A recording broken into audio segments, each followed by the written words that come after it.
Welcome to Fangirl Diaries. This is your fangirl host with the most, Danny. And let's get into today's entry. Today is a very special day. Do you know why it's a very special day, Lilia? Why? Come on, make a guess. Whose birthday is it? Pokemon? First off, I actually don't know when Pokemon birthday is. Let me look that up really quick. His birthday's March 6th. Whose birthday is it today, Lilia? I don't know. It's a very important birthday today. Why are you asking me this? You're right. It's Nat's birthday. Woo! Happy birthday, Nat. Woo! It's also my brother's birthday, but he's a little less important right now.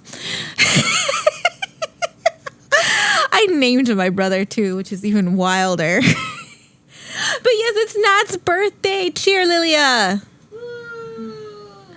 Sweet baby boy Nat, my darling sweet prince, who I love a lot, who I would give all my monies. I'm telling you, if Max Nat ever did a fan meet here, I'm buying 2 tickets, so that way I could get 2 photos and 2 posters. And 2 of everything. Or at least if it's done under the same people who are doing the Boss Noah and King Namping fan meets, where you can buy additional photos, I would buy 3 additional photos. I would spend $600 on them. Isn't that wild? It is, because they're my favorite. And I love them so much. Anyway, it's August 8th. August 8th happens to fall on a Saturday this year. So luckily for us, it's the perfect time for us to do a Max Nat episode. I'm so excited. Now, I will admit, the original plan was for us to do Cutie Pie. But then it was one of those things where we're trying to figure out to do Cutie Pie to You, and then Naughty Babe. Because technically we could do that since New's birthday was 2 weeks ago. But then plans changed and we decided to do 2 different shows and hold Cutie Pie for a little bit later.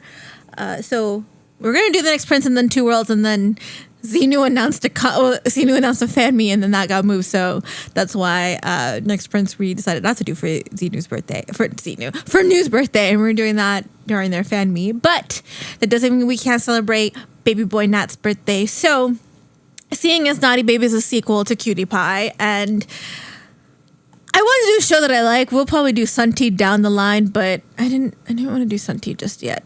That's a show, Lilia. It's like Freaky Friday, but freakier, if you know what I mean. But that's also a sequel to another series that they did, one of their earlier ones that I think they're the main couple in like one episode. I can't find that episode. The only time I can find that episode is if it's like has Spanish subtitles. And I wanted to do a show they're leading in. So it was, between the 3 choices, we decided to do 2 Worlds. Because at the time of actually recording this, Your Third is airing. So Your Third airs on Sundays. If you guys aren't watching it, what the hell are you doing? Let's see. Actually, tomorrow, because we're dropping this on the 8th, episode 9 will be dropping. So I'm watching it. I love it. It's so good. Why? Because Max Nat is so good. And so this has been a very... it's been a full year for Max Nat, obviously. We had... When did Sunty come out? I think Sunty came out end of last year. Loading. So Sunty came out last year. Then we had Zomber. And then I think Nat was in an episode of Done With You. And then they were in Chimri Che with Tudor Yem. So he's been in a couple of things. This is going to be Your Third is obviously their 3rd leading show. Just because I don't think they were leading in We Are For You or Why Destiny. Why Destiny's the one where like Sunty's the sequel series. So that's the one I need to find. But we're very excited to be celebrating his birthday. He is literally my favorite actor. I think whenever I'm sad, I look up his TikTok videos or I'll watch an episode of Naughty Babe. I love him so much. I do love Max as well. But, when you have that one actor you really love, Nat is that for me. And I'm really proud of everything he's done. We should clip this and send it to him. He'll never see it. And, we've seen him, grow a lot. I know I've only been a fan for a few years, but watching some of his older stuff, he's clearly grown to be a fantastic actor, and I hope he continues to get more opportunities. And luckily this year, him and Max welcome the birth of their lovely daughter. Isn't that right, Lilia? Our lovely Demundi princess. I'm calling her because she's a princess. Our lovely Hardy, our little baby dinosaur. She's so cute. I love her so much. I need Demundi to drop them plushes. I found a website that's like that will get stuff from Thailand to ship out to the States, but I think it was like $70 for the keychain. So I'm like waiting for some of the other BL stores to get them because it's just the pre-orders. They haven't actually gotten stock yet. So hopefully it's a little less on one of the other ones, or at least by time we're actually recording this a little bit earlier before Nat's birthday, because I need a keychain. Trust that when I go to, because I'm planning on going to Thailand again next year, I'm probably going to try to actually get a ticket for an event. So if I don't get a ticket to LOL Fest, I'm going to try for the next big event, which depending on how this year's schedule looks, maybe it's going to be the Monday Land if they still do it, or the Monday Sports Day, something big that I can go to. And if it ends up being the Monday Land, I am hoping I can buy like a Hardy keychain. I'll buy one for you, Lilia. And a Nong Zong and Tea Milk and all of them because I love all that. Oh, I also want to get an Eleanor because I was like, Cutie Pie is literally one of my favorite shows. I love that one. I think Xenu, Maxat, and Tutor Yam were so good in that series. I love that we got 3 series with them. Although Tutor Yam wasn't in Naughty Babe as much, because I think at the time they were filming Middleman's Love. I'd have to double check that. But I actually have a copy of Naughty Babe, the book. It's all in Thai. I can't read it. So I need them to release more BLs in English. We have most of the GMM ones. I have one GMM book. I should have bought more of them. I didn't know the Heart Killers had in English, but I'm like sidetracking. But anyway, so we're gonna do 2 worlds in honor of Nat's birthday. He is turning 24 years old. Woo! Yeah, he's very much younger than us. Not very much. August 8th, 2002. In retrospect, my brother was born August 8th, 2000. No. Yeah. But he's a cutie, and I love him. I'm really sad that I didn't get to see him when I was in Thailand this year. I would have loved to. But, I think they didn't do any of it until like after I left. I was so mad. I was like, what the fuck? But yeah, so we're going to jump into it. This is I will say 2 Worlds is definitely a show that I enjoy. It shows a lot of their acting abilities. They've done comedic shows a lot. This is a very dramatic show. I really enjoy it. To a point, I have some issues with it. But I'm really happy that we're going to do this episode. And then in a few months, we're going to do your 3rd. So, Lilia, do you have anything to say to Nat? Just woo? Not even a happy birthday? Happy birthday! She's on thin ice. Let's jump into it, Lilia. Okay, here's a synopsis. After Kram's beloved Phupha is murdered, something happens, and Kram is pulled into a parallel world where 3 years prior, Kram and Tai had been in love. However, that Kram was killed by Tai's dad. One day, Tai drives by a road, finds someone in the middle of the road. The face of that person stuns Tai because he looks exactly like the same as his lover from 3 years ago. What will happen next? That description was a fucking mess. Can I just say? Because you started off through Kram's perspective, which makes sense, and then you jump into Tai's, and it's kind of like a meshy mesh. Also, I get really confused by the names for Max's character. So it's Tai on my drama list, but when you watch it on iQIYI, it's Tai as in TAI, but here it's like Tai like Thailand. So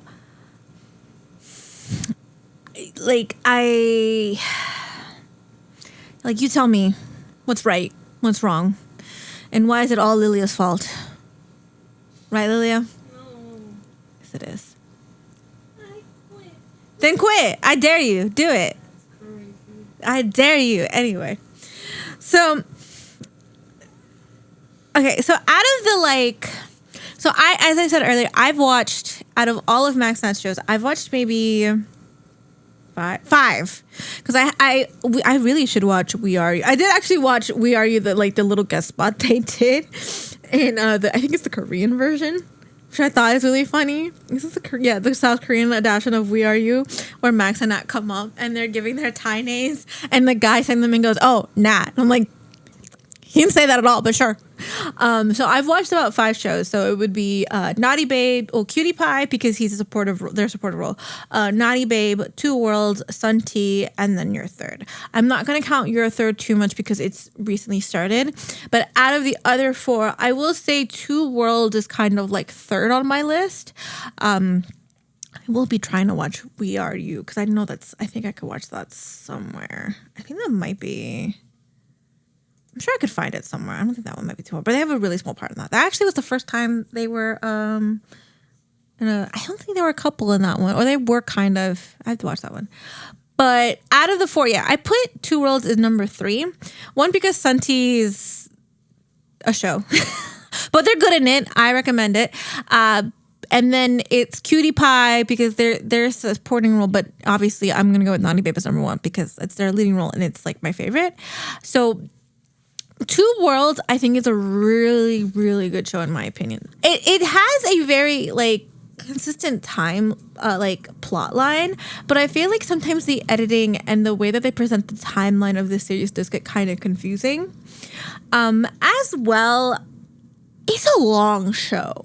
It's 10 episodes long, and I was getting to like the 5th episode mark, and like we were resolving like a big plot line. I completely forgot the other plot line. I was like, oh, we're almost done, right? And then I checked, I was like, we have 5 episodes left. What more is there? I feel like it was drawn out a lot, and a lot of the plots could have been like meshed in a little bit better.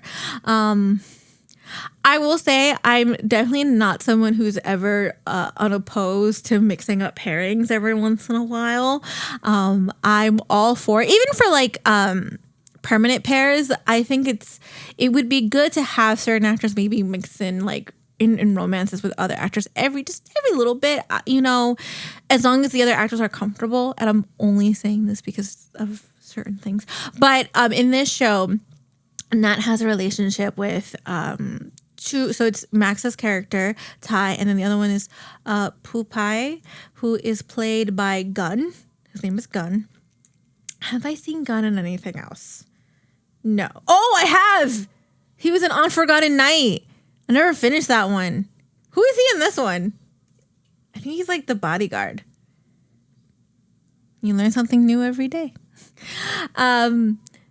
So him and Nat have like a kind of totally love affair. And I say love affair because I fucking hated this character, Lilia.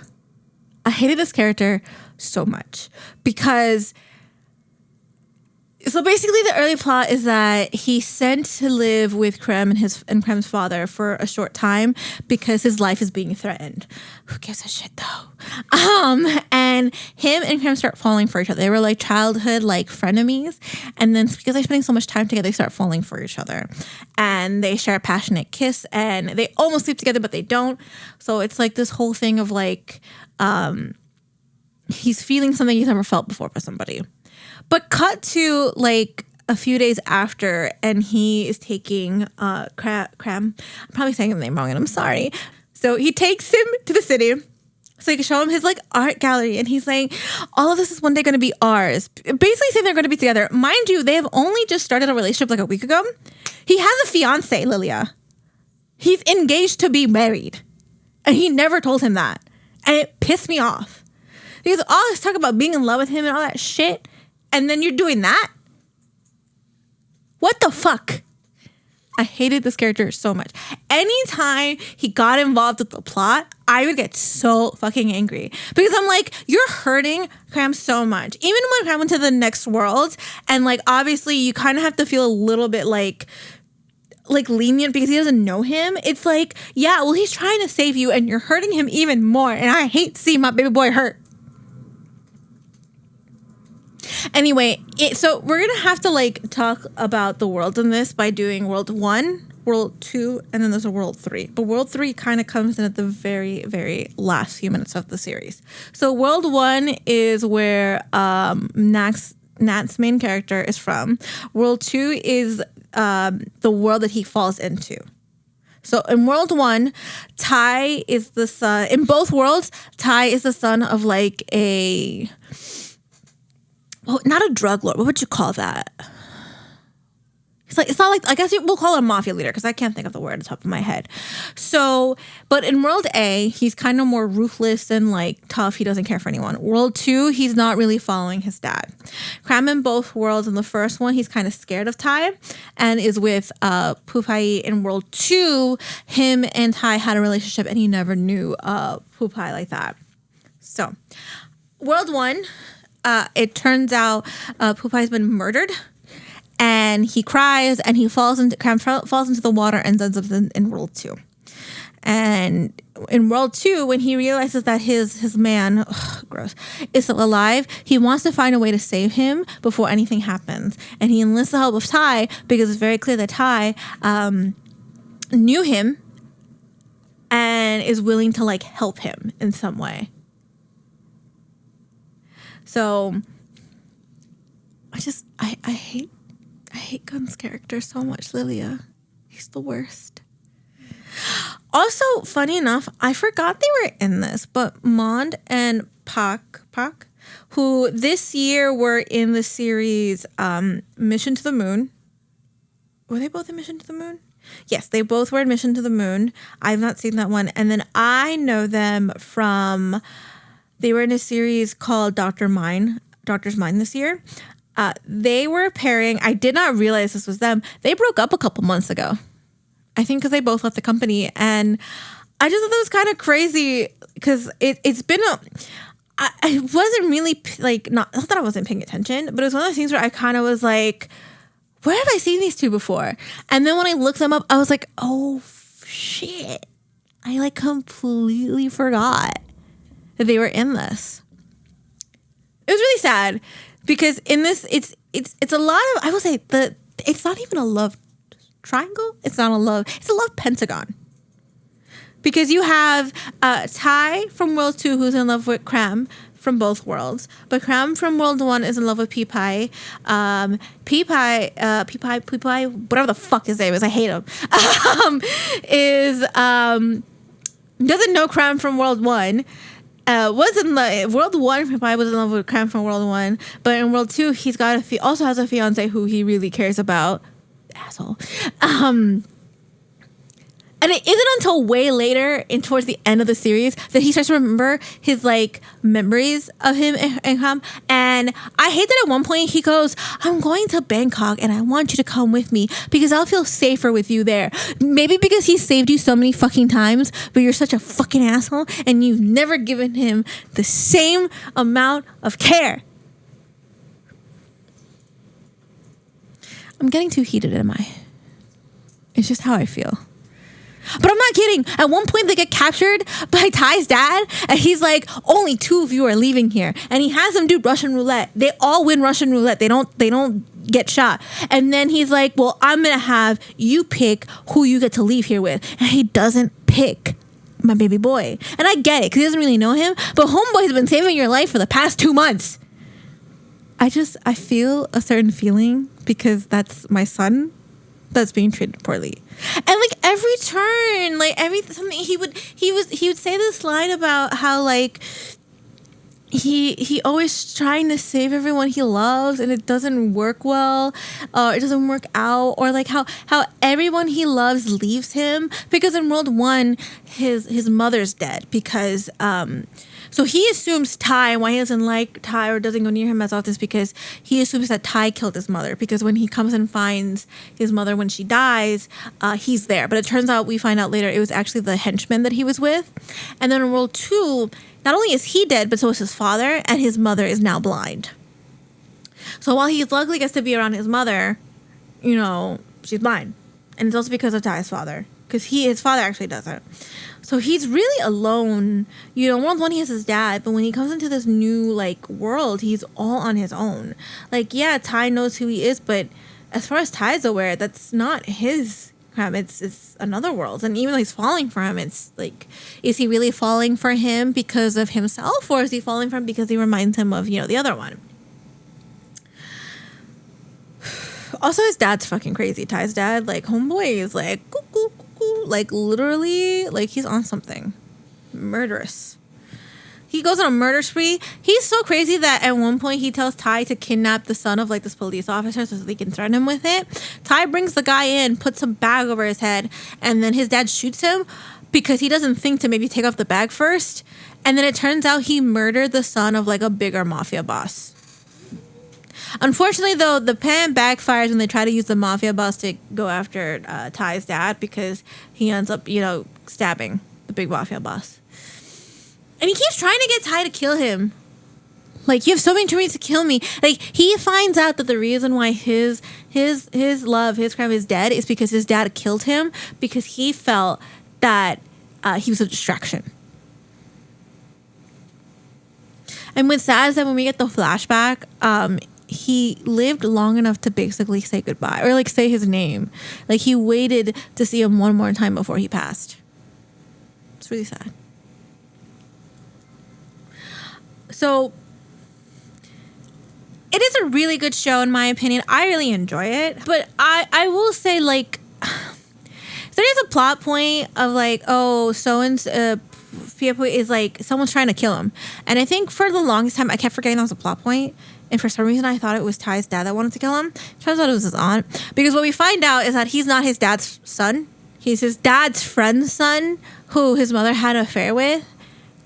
And plot twist, it turns out his actual dad, who, by the way, he's marrying his actual dad's stepdaughter. It's a whole bunch of confusion, which is why I understand why people sometimes have a difficulty with this series, because it's a lot of information that we go through really quickly, and you really have to like hold on a second. Let me draw a chart. So it turns out I said Pipayu. That's from Love in the Air. Phupha.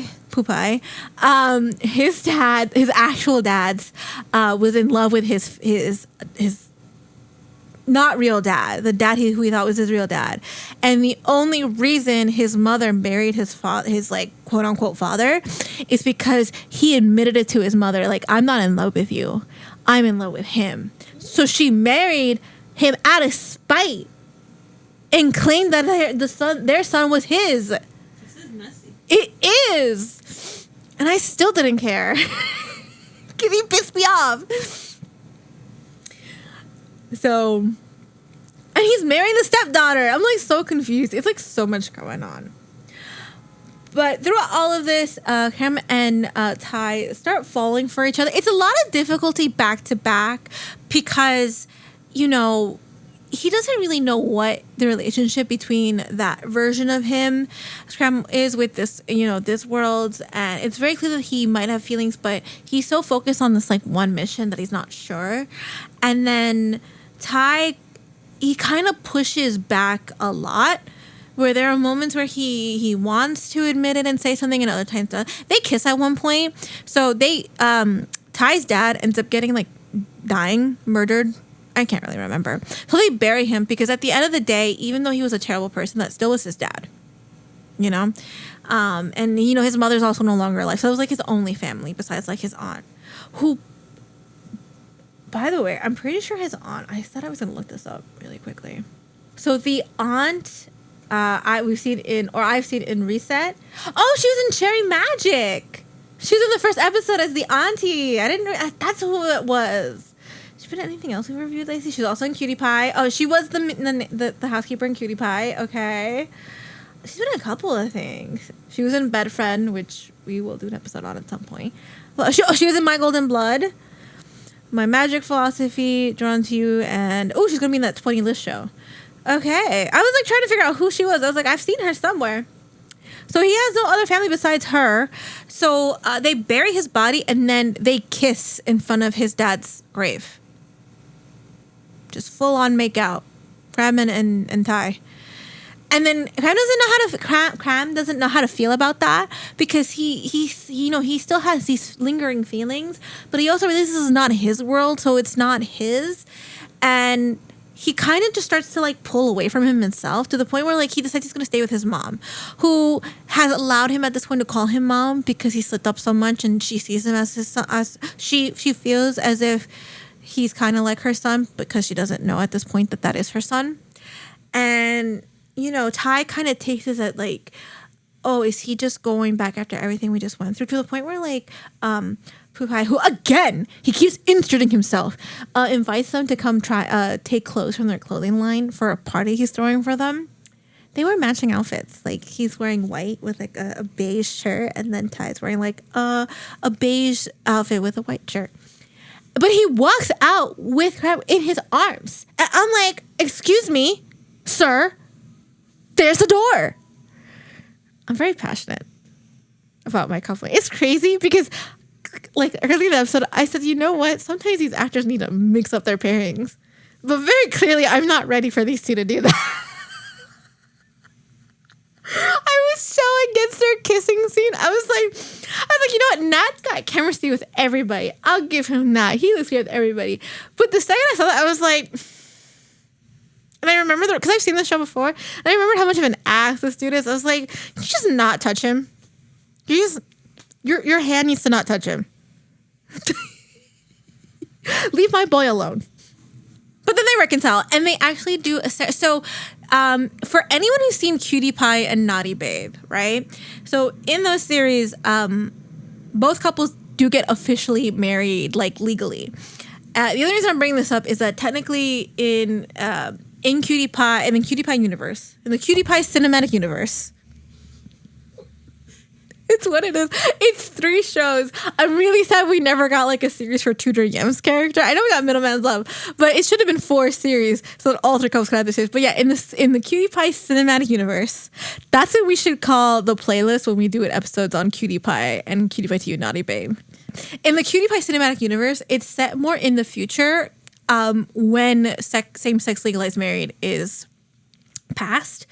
And mind you, Two Worlds came out after Cutie Pie. So Cutie Pie happened in 2002. Cutie Pie 2 was, I think, a couple months after that.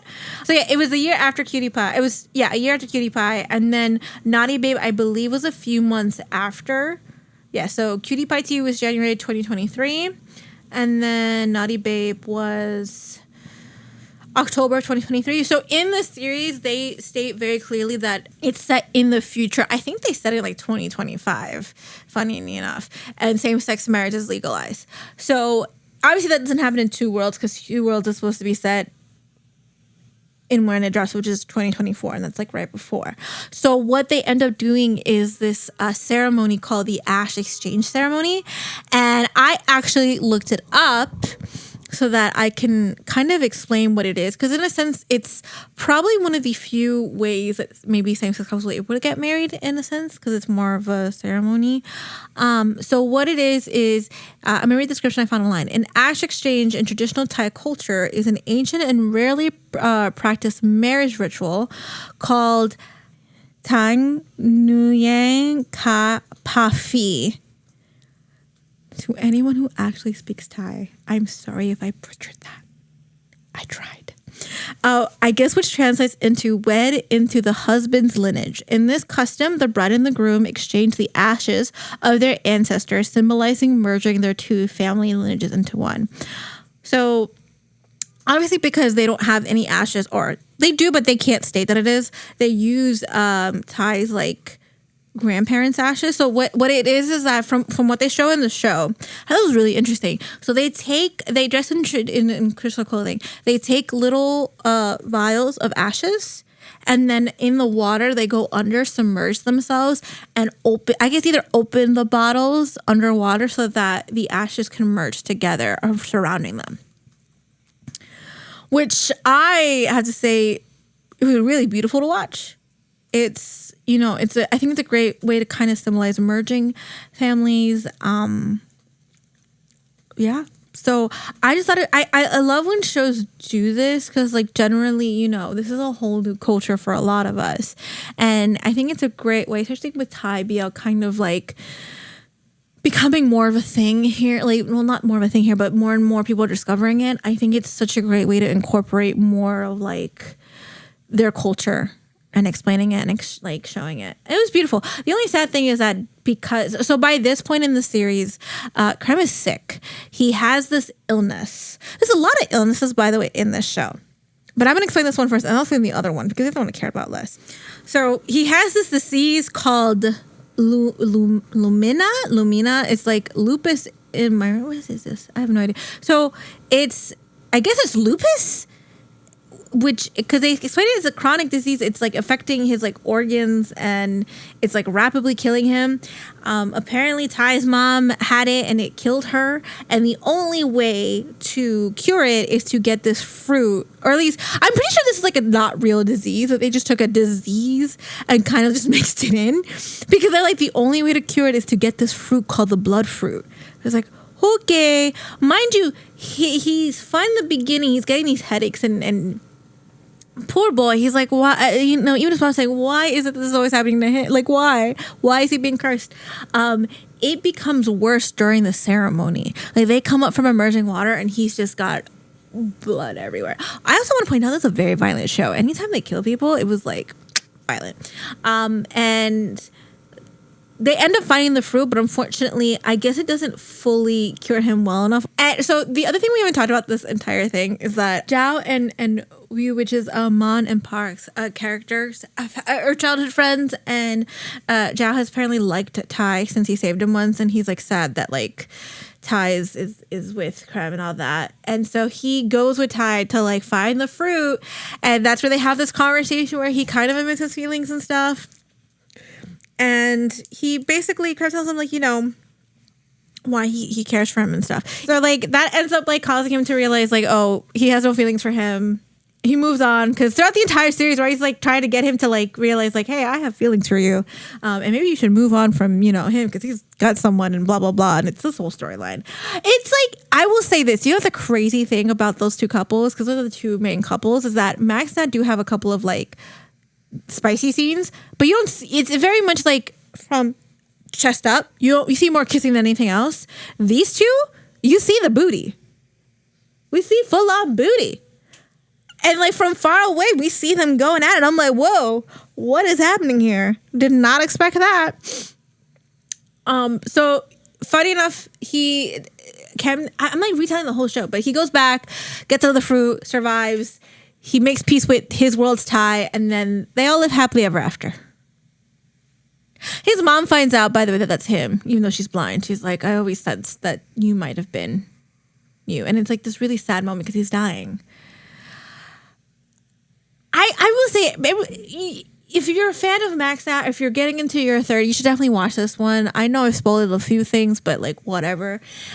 My issue was like the timeline of everything, because he would go into this new world and then they would tell him like, hey, the next time the moon is going to open the portal for you to go back is in 3 months. Cut to, we jumped 3 months. And I'm like, wait a minute, why did we jump 3 months? We saw nothing. Where has he been staying? Where is he? Blah, blah, blah. And then around the time this is happening, at the 3-month mark, when they fail their mission, that's when he gets to see his mom. And I'm like, what is happening? And then we flash back and we flash forward and we have the, one world character, remember their, place in the other world. It's like so much happening that I'm just like, I understand why people have trouble with this show, because it's all over the place. It's kind of like one of those things where I'm like, if this had been organized a little bit better, it would have been a lot better than it really is. I believe this is also based on a web novel called Two Worlds, with the number 2. It is 10 episodes at 48 minutes each. I want to point out this is also not a Demundi show at all. From my understanding, so you can find this on iQIYI as you can find anything else. I believe this is a partnership with Demundi, which Demundi has a tendency to do that a lot. Sunti is not a Demundi series. That's a copy of Bangkok, and Demundi have done a bunch of shows together in the past. Chemchemi is like another one that they've done, that Tudor Yem series. And mind you, so for everything, I think the only Demundi show that Max Nat have done has been Naughty Babe and Cutie Pie. So Two Worlds was produced from Kong Thumb Productions. I'm assuming in a collaboration with Demundi, because Demundi actors are in it. And this show, this company has also done, at current has done 17 shows. I'm looking through funny. Oh, they did Monsters Next Door. Mission to the Moon, Dr. Minds. We may or may not be doing Monster Next Door. Maybe. Knock Knock Boys, which I didn't really like. So they've done a good couple of shows. Can I just say my drama list? Why the hell do you not have the poster for Two Worlds on here? Because it's like no image for the poster. But when you log in, you have the poster. So I'm really confused at that. Yeah, so it's kind of frustrating for me because I feel like every show MaxNat has done have not been the Monday shows, and it is frustrating. Your third, I believe, is also. It is a Monday series. It's a Monday Work, Monday TV collaboration with a copy of Bangkok, which like okay. Again, I can't be too hard on it because I know that they do this so that they could get more money for the production. I'm just like, I don't know why that bothers me. But at least it gets more actors like that we know in it, things like that. But yeah. So, I mean, that's kind of everything I have to say about this series. I'm going to wish Nat a happy birthday. And yeah, I recommend it. You're going to be surprised considering what my rating is, but I do recommend it if you are starting to get into like watching MaxNat, because I do think it does show them in a really great light. If not for anything, just for their acting, because I think they're phenomenal together. So rating time, Lilia? I'm giving this a 5 out of 10. I thought it'd be lower considering how mad you were. Yeah, it's just the plot, the repetitiveness. I felt really long, all things considered, and there were times where like the main plot of this I kept forgetting and we were supposed to focus on. And again, I love MaxNat, and they deserve so many more opportunities because they are fantastic actors. But I completely understand where a lot of people come from when they say that this series needs a lot more work. But other than that, I still will watch it, even though it gets me heated. And for our song of the week, I decided that we're going to do Birds of a Feather by Billie Eilish. I think the vibes of the songs just kind of fit the characters really, really well. So I think it meshes. So yeah, we're going to wish Max a very, very happy, happy birthday. Sending him all of my love, all of our love here from the Fangirl Diaries podcast. Hopefully we end up doing this a lot more maybe next year. Try to find some shows for actors for birthdays. I think this is fun to do, especially for actors we really like. And I can't wait to keep watching your third. I'm very proud of him. And we're going to end it here. You're going to catch us next week for our A Dog and a Plane episode, our second Tainu series. Lily's going to talk about how much she loves Pocahontas in that one. I'm going to hurt you if you do. All right, guys. See you in the next one. Bye. All right, guys, that's it for this entry. Make sure to follow us on all of our social media accounts. On Twitter, you can find us at FG Diaries Pod. On Tumblr, TikTok, and Instagram, you'll find us at FG Diaries Podcast. Make sure to comment, like, and subscribe, and hope you all have a wonderful fangirly day.